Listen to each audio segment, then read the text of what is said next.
पिछले भाग में हमने देखा, आ गए देव बाबू।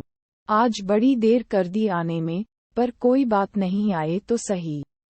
देव मंजरी को अपने पास से मंजरी का हाथ पकड़कर दूर करता हुआ कहता है, प्लीज मंजरी, आज मेरा मन नहीं ये सब करने के लिए।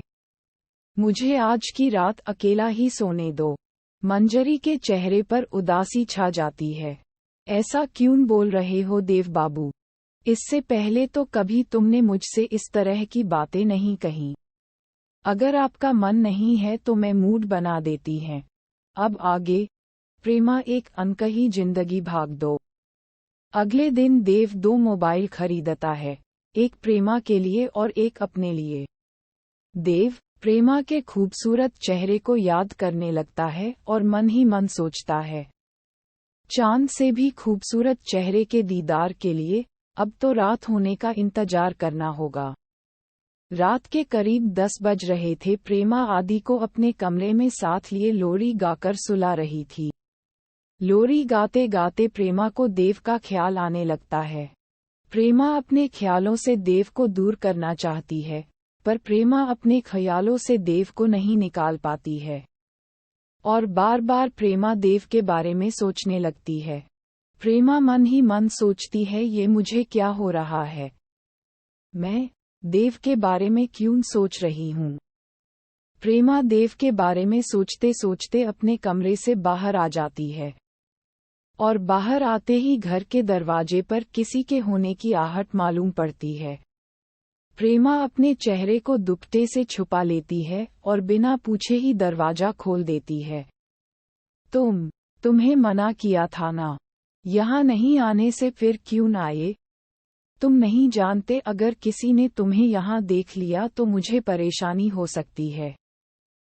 मैंने सोचा शायद तुम मेरा इंतजार कर रही होंगी, इसलिए चला आया मिलने, पर तुमने आज बिना पूछे ही दरवाजा क्यों खोल दिया?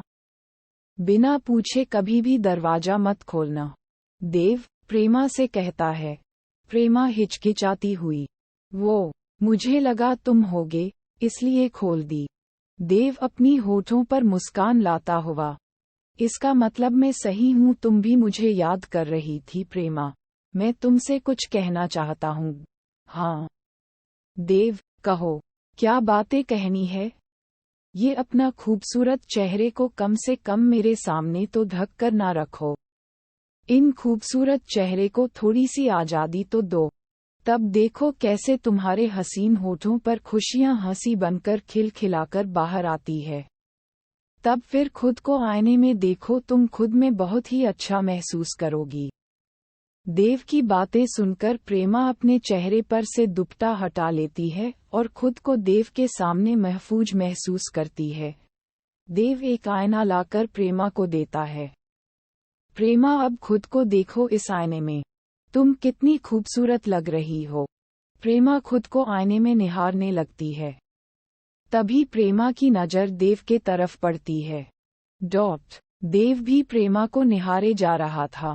देव को इस तरह निहारते देख प्रेमा की नज़रें शर्म से झुक जाती है। देव प्रेमा को शर्माते देख प्रेमा से बातें करने लगता है। ये लो प्रेमा, तुम्हारे लिए इस मोबाइल में मेरा नंबर सेव है, तुम जब भी चाहो मुझे कॉल कर सकती हो। प्रेमा देव से इनकार करते हुए, नहीं देव, मैं कैसे ले सकती हूँ, और मुझे मोबाइल फ़ोन की ज़रूरत ही क्या, मेरा कोई रिश्तेदार नहीं जिससे मैं बात करूँ। देव, मैं नहीं ले सकती। देव प्रेमा को समझाते हुए कहता है, जरूरी थोड़े ना है कि रिश्तेदार है तभी फ़ोन रखे। ये फ़ोन तुम अपने ज़रूरतमंदों के लिए रखो, जब भी ज़रूरत पड़े तो फ़ोन करके अपने मदद के लिए बुला लेना।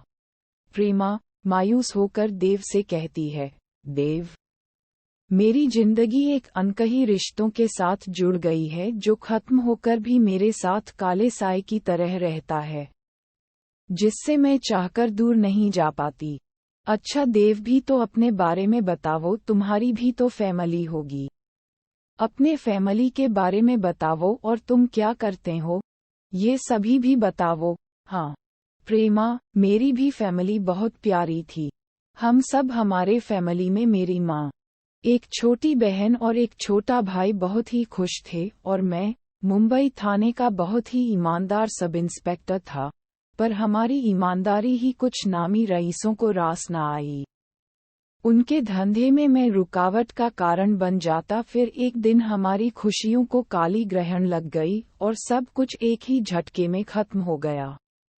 मैंने पहले बहुत कोशिश किया कि इन दरिंदों को कानून के सहारे सजा दिलवाओ, पर यह मुमकिन ना हो सका। उल्टा ही मुझ पर आरोप का केस फाइल दर्ज करा दिया गया। फिर मैं खुद ही अपना से बदला लेना शुरू कर दिया। बस एक ही मेरा दुश्मन बच गया है, नकुल। बस मैं नकुल को मार दूं तो मेरा बदला पूरा हो जाएगा। फिर मैं खुद को कानून के हवाले कर दूंगा। फिर चाहे मुझे मौत भी सजा में मिल जाए तो मैं खुशी खुशी सजा को स्वीकार कर लूं। नकुल के नाम सुनकर प्रेमा की आंखों से झरझर आंसू गिरने लगते हैं और देव से पूछती है, देव, तुम नकुल को तुम कैसे जानते हो? क्यों प्रेमा? नकुल से तुम्हारा क्या वास्ता? देव, तुम नकुल से मेरा वास्ता पूछ रहे हो? उसी ने तो हमारी जिंदगी को गुमनामी के रास्ते पर लाकर खड़ा कर दिया। प्रेमा, तुम क्या कहना चाहती हो? अच्छे से बताओ। देव, तुम सुनना चाहते मेरी जिंदगी के अनकही कहानी? तो सुनो देव। मैं माधोपटी, जौनपुर गांव में रहती थी। अपने भैया के साथ हम दोनों बहुत ही खुश थे और मेरी पढ़ाई भी उस छोटे से गांव के कॉलेज में बहुत ही अच्छे से चल रही थी। तितलियों के जैसा बागों में उड़ना, अपनी सखी सहेलियों के संग खूब हंसी ठिठोली करना, फिर बागों से आम चुराकर भाग जाना। बहुत ही शरारती भरी मिजाज थे हमारे। चंचलता तो कूट कूट के भरे थे मुझमें और सबकी चहेती भी बन चुकी थी। मेरे कॉलेज में फेयरवेल की पार्टी का परफॉर्मेंस होने वाली थी। सभी लड़कियों ने अपनी अपनी कला के प्रति भाग लिए थे और मैं भी नृत्य कला में भाग ली थी। उस पार्टी में मुंबई शहर के जाने माने रईस सभी आए थे। उसी रईस में एक नौजवान 28 वर्ष का नकुल था जो मुंबई का बहुत ही बड़ा बिजनेसमैन था। हमारे गांव के कॉलेज को हर साल वे सभी पैसे भी दिया करते थे कॉलेज के प्रोग्रेस के लिए। सभी लड़कियां अपने अपने कला की अच्छे से तैयारी करने में लगे थे और मैं भी खूब मेहनत की थी अच्छे नृत्य करने के लिए। और मैं बहुत ही खुश थी, पर मुझे क्या पता था, मेरी जिंदगी में गम आने की शुरुआत उसी दिन से होने वाला था। जब मैं स्टेज पर नृत्य करने लगी तो सभी दर्शक मेरा नृत्य को देख ताली बजाने लगे। उस समय हॉल में बस तालियों की गूंज सुनाई रही थी। मैं भी खुद के नृत्य पर इतना ताली बजना सुनकर बहुत ही खुश हुई। मेरी नृत्य को देखकर नकुल साहब तो मेरी नृत्य और मेरी खूबसूरत चेहरे का दीवाना ही हो गए। पार्टी खत्म होने के बाद वो मुझसे मिले और मेरी बहुत ही तारीफ की। उन्होंने कहा, आप एक अच्छी नृत्यिका बन सकती है। फिर क्या मेरे भी मन के ख्वाबों को पड़ लग गई और नृत्यिका बनने की ख्वाब में उड़ने लगे। और फिर कुछ दिन के लिए नकुल जी हमारे गांव ठहर गए। फिर मुझसे रोज रोज मिलना, उनके कहने पर उनके साथ घूमना फिरना, उनके साथ बातें करना बहुत ही अच्छा लगने लगा और उन्होंने मुझसे शादी करने के लिए मेरे भैया से कहा। भैया भी तैयार हो गए। भैया ने सोचा चलो अच्छा है, इतना अच्छा रिश्ता खुद ही आया है तो इनकार क्यों किया जाए, और अगले हफ्ते ही हमारी शादी नकुल जी के साथ हो गई। हमारी सुहागरात हमारे गांव में ही मेरी सखियों ने मेरे कमरे को फूलों से सजा दिया। फिर सारी रात नकुल जी हमें बेपनाह प्यार करते रहे। एक ही चादर में दोनों की गर्म सांसें एक दूसरे को तन के छुअन को महसूस करते रहें और मेरा अंग अंग उनके बस में होता गया। फिर मैं उनकी बाहों में खुद को सौंप दी। सब कुछ बहुत अच्छा लग रहा था और सारी रात एक दूसरे के बाहों में गुजार दिए। अगले ही दिन हमारी फ्लाइट मुंबई के जाने के लिए थी। मैं अपना सामान पैक कर रही थी, पर नकुल जी ने मना कर दिया। बोले, रहने दो, इसकी कोई जरूरत नहीं, वहां मुंबई में सभी फैशनेबल कपड़े पहनते हैं। तो मैं भी उनकी बातें सुनकर खुश हो गई और जाने के लिए तैयार होने लगी। मेरे भैया भी मुझे अपना आशीर्वाद देकर, तुम जहाँ भी रहो बहुत ही खुश रहना। और भैया दूसरे शहर में कमाने के लिए चले गए। हम दोनों ने भी फ्लाइट पकड़ के मुंबई आ गए और मुंबई एयरपोर्ट के बाहर एक बड़ी सी गाड़ी में बैठकर नकुल जी के घर पर पहुंची। सब कुछ अभी तक ठीक ठाक था, पर अगले ही पल जब मैं गाड़ी से उतरकर घर में प्रवेश की, फिर कुछ देर के बाद घर के अंदर से 2 साल का छोटा लड़का दौड़ता हुआ नकुल के पास आया और नकुल को पापा पापा पुकारने लगा। फिर नकुल ने अपनी पत्नी जूली को आवाज लगाई, जूली जूली, कहा हो जल्दी आवो। नकुल के एक ही आवाज में जूली दौड़ी चली आई और कहने लगी, आपने फिर एक और शादी कर लिया। मैं अपने साथ ये सब देखकर अंदर से बहुत डर गई थी। ये सब मेरे साथ क्या हो रहा है? मैं चुपचाप मूर्ति बनी खड़ी थी, मानो मेरा सब कुछ खत्म हो गया। मेरी दुनिया, मेरी खुशियाँ, मेरे सपने, मेरे अरमान, मेरे दिल के ख्वाहिश, नकुल के साथ जिंदगी जीने की उम्मीद, अपना प्यारा सा छोटा सा आशियाना बनाने की चाहत, एक ही पल में सब कुछ बर्बाद हो गया। पर अभी तो मेरी बर्बादी का समय शुरू ही हुआ था। मुझे इससे भी ज्यादा दर्द भरी हादसे से गुजरना था। प्रेमा देव को अपनी दर्द भरी दास्तां सुनाते सुनाते जोर से रोने लगी। देव प्रेमा के करीब आकर उसे अपने कंधे और सीने का सहारा दिया और देव कहने लगा प्रेमा से, प्रेमा आज जी भर रो लो, जितना रोने का मन करे रो लो। अपने दिल के अंदर जो दर्द छुपा रखे है, वो आज इन आंसुओं के साथ दर्द को बह जाने दो। देव की बातें प्रेमा सुनते ही देव के सीने से लग जाती है। देव को जोर से पकड़ते हुए बहुत जोर जोर से रोने लगती हैं। इतना रोती है कि देव के कंधे पर के कपड़े भीग जाता है। देव प्रेमा के बालों को सहलाता हुआ कहता, बस प्रेमा, अब तुम्हारे रोने के दिन गए और उस नकुल के रोने के दिन आ गए। उद्धरण चिन्ह डॉट। प्रेमा सुसुक कर रोती हुई, नहीं देव, तुम नहीं जानते नकुल को, वो बहुत ही खतरनाक है।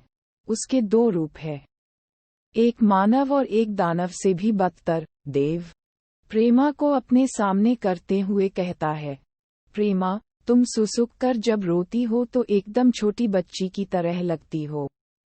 प्रेमा देव की बातें सुनते ही मुस्का देती है।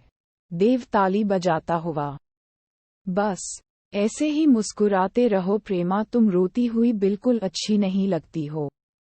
अच्छा प्रेमा, आगे की कहानी किसी और दिन सुना देना, अब मैं तुम्हें और रोता हुआ नहीं देख सकता। अच्छा प्रेमा, एक दोस्त के नाते अगर मैं तुम्हें कहीं घूमना ले चलूं तो चलोगी? ये मुमकिन नहीं देव, हम एक साथ कैसे घूम सकते हैं? प्रश्नवाचक चिन्ह। अगर चौल वालों ने देख लिया तो फिर मुझे ये कोठी खाली करनी होगी। फिर मैं आदि को ऐसे हालत में लेकर कहाँ जाऊंगी? मैं तुम्हारे साथ नहीं जा सकती। प्रेमा, कुछ भी नहीं होगा, बस तुम और आदि शाम को तैयार होकर रावी घाट के सड़कों पर मिलना, में एक गाड़ी लेकर वहां रहूंगा और फिर हम साथ घूमने चलेंगे। मेरा विश्वास करो प्रेमा, तुम्हें मेरे साथ घूमकर बहुत ही अच्छा लगेगा। प्लीज प्रेमा, मना मत करना, और ये मोबाइल भी रखो।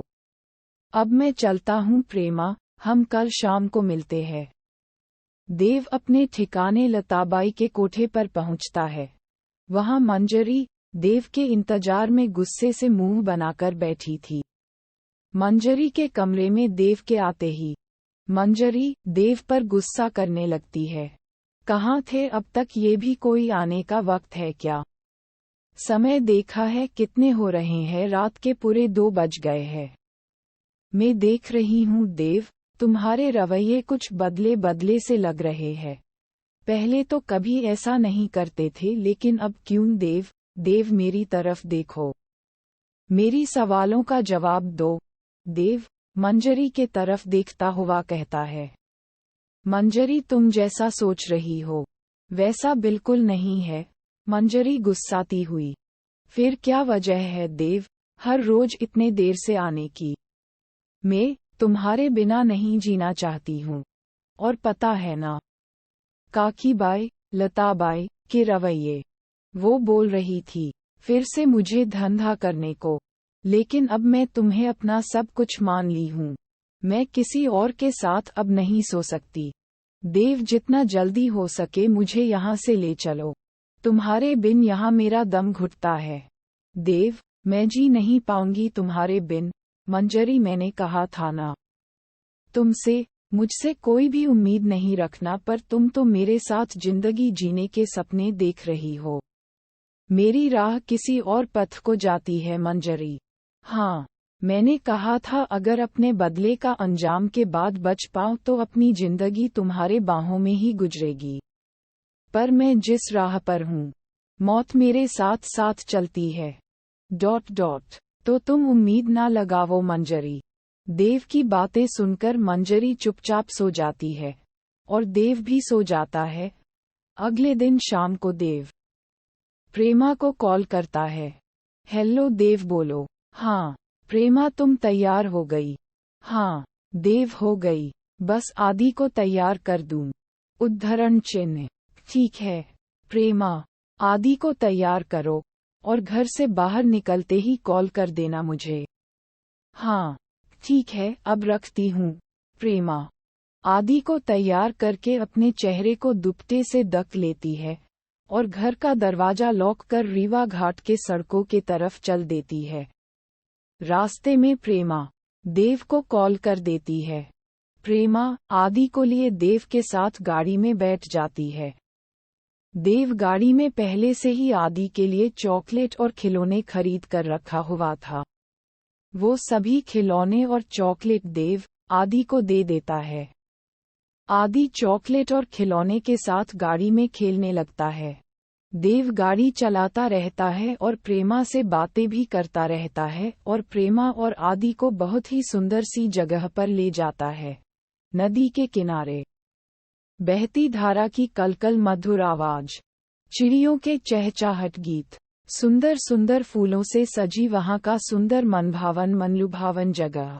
प्रेमा उस जगह को देखते ही खुश हो जाती है और अपने चेहरे को दुपट्टे से आजाद करके इधर उधर घूमने लग जाती है। देव, आदि और प्रेमा तीनों ही साथ में खूब खेलते हैं और मस्ती करते हैं। शाम कब रात में बदल जाती है, प्रेमा को इस बात का ख्याल भी नहीं होता। बहुत दिनों बाद खुली आसमान के नीचे अपनी जिंदगी जी रही थी। देव प्रेमा के मुस्कुराते हुए चेहरा देखकर बहुत ही खुश होता है और प्रेमा के करीब आकर कहता है, प्रेमा, तुम इन खुली वादियों के साथ बहुत ही अच्छी लग रही हो। ऐसे ही मुस्कुराते रहना। हाँ देव, तुमने बिल्कुल सही कहा। आज मैं कितने दिनों बाद इन खुली आसमां के नीचे जिंदगी जी। ऐसा लग रहा है जैसे मेरे पुराने दिन लौट आए हो। देव, तुम्हारा बहुत बहुत शुक्रिया। अगर बुरा ना मानो तो क्या मैं तुम्हारे साथ नृत्य कर सकती हूँ? प्रेमा की बातें सुनकर देव कहता है, मुझे तो नृत्य नहीं आता, पर तुम्हारा साथ दे सकता हूँ। प्रेमा देव के पास झट से आ जाती है और देव के एक हाथ पकड़कर अपने कमर पर और एक हाथ अपने कंधे पर रख देती है। देव अपने हाथों को प्रेमा के कमर और कंधे पर रखते ही उसका दिल जोरों से धड़कने लगता है और मन ही मन सोचता है, चलो अच्छा है। प्रेमा ने थोड़ा ही सही पर जिंदगी खुलकर जीने के लिए कदम तो बढ़ाए। देव प्रेमा के नृत्य में साथ देना लगा। रात के 8 बज गए थे। आदि को तो प्रेमा दूध पिला दी, पर दोनों को जोर से भूख लगने लगे। प्रेमा, अब किसी होटल में चले, बड़ी जोरों की भूख लग रही है। हाँ देव, मुझे भी भूख लग रही है, तो चलो किसी अच्छे से होटल में। तीनों ही एक अच्छे से होटल में जाते हैं। प्रेमा आदि को एक चेयर पर बिठा देती है। फिर दोनों खाना खा लेते हैं। देव, अब रात ज्यादा हो चुकी है, मुझे रीवा घाट के सड़कों पर ही छोड़ देना, मैं खुद ही वहां से पैदल चली जाऊंगी। पर प्रेमा, रात बहुत ज्यादा हो चुकी है, तुम्हें अकेले सड़कों पर कैसे छोड़ चला आ? तुम फिक्र ना करो देव, मैं चली जाऊंगी और घर पहुंचते ही कॉल कर दूंगी। देव प्रेमा को रीवा घाट के सड़कों पर छोड़ देता है और प्रेमा जल्दी जल्दी अपने कदमें बढ़ाती हुई आगे बढ़ने लगती है। देव वही रीवा घाट के सड़कों पर प्रेमा के कॉल का इंतजार करने लगता है। कुछ देर बीत जाने पर भी प्रेमा का कॉल है। प्रेमा के कॉल ना आने पर देव घबरा सा जाता है और प्रेमा को कॉल करने लगता है, पर रिंग जाती रहती है, पर प्रेमा कॉल नहीं उठा पाती है।